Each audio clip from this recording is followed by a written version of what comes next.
আচ্ছা বলেন তো, শেখ হাসিনার যখন ক্ষমতা ছিল, তিনি কি ইচ্ছে করলে মির্জা ফখরুল সাহেবকে মাথায় হেলমেট পরিয়ে, তারপরে হ্যান্ডকাপ পরিয়ে তিনি কি অপমান করতে পারতেন না?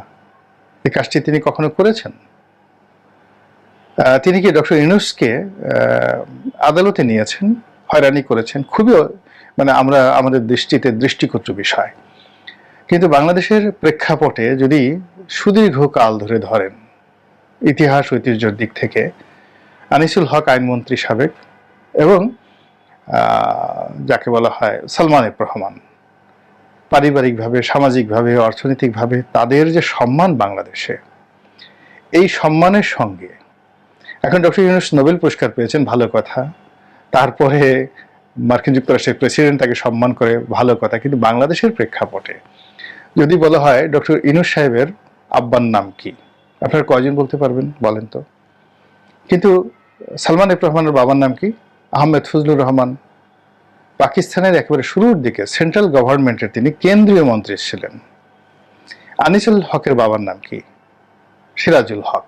বাংলাদেশের মধ্যে যেই কয়জন সবচেয়ে নামকরা আইনজীবী ছিলেন স্বাধীনতার পর এবং স্বাধীনতার আগে, মানে যারা জন্মগ্রহণ করেছেন তাদের মধ্যে তিনি প্রধানতম।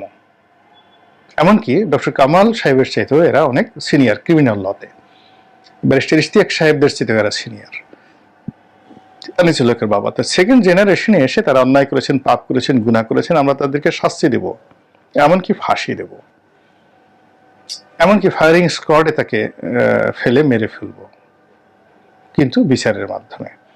কিন্তু যে দৃশ্য আমরা কোর্ট এবং কাছারিতে এই গত কয়েকদিনে আমরা দেখতে পেলাম, এই দৃশ্য কি আপনি এরশাদ জামানাতে দেখেছেন? জিয়াউর রহমানের জামানাতে দেখেছেন? বঙ্গবন্ধুর জামানাতে দেখেছেন? তিনি তো মোনায়েম খায়ের মানে ওই খানে সবুরকে গ্রেপ্তার করেছিলেন, শাহজিজুর রহমানকে গ্রেপ্তার করেছিলেন, আরো অনেককে। তারপরে খালেদা জিয়া, বেগম খালেদা জিয়ার জামানাতে দেখেছিলেন, হাসিনার জামানাতে দেখেছিলেন, শেখ হাসিনার জামানাতে।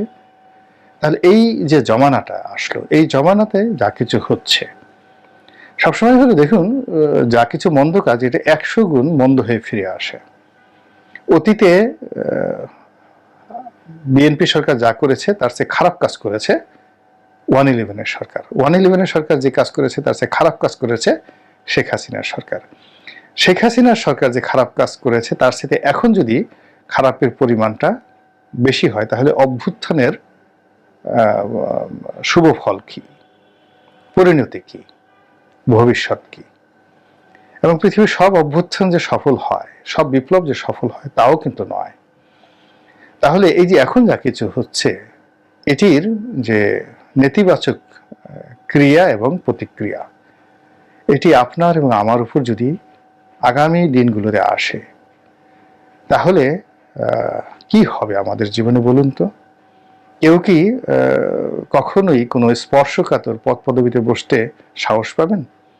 এখন যিনি আইজি সাহেব আছেন, এখন যিনি র্যাবের ডিজি আছেন, এখন যিনি সেনাপ্রধান আছেন, এখন যিনি প্রধান বিচারপতি আছেন, তো আগামী দিনগুলোতে তাদের মনে এই দৃশ্য দেখে কি ধরনের চিন্তা আসবে, কি ধরনের আতঙ্ক আসবে?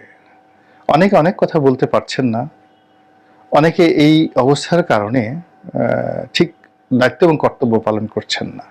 কিন্তু আমরা যারা সাধারণ জনগণ, আমরা যদি আওয়াজ না তুলি, তাহলে এটা তো একটা মন্দ উদাহরণ হয়ে থাকলো।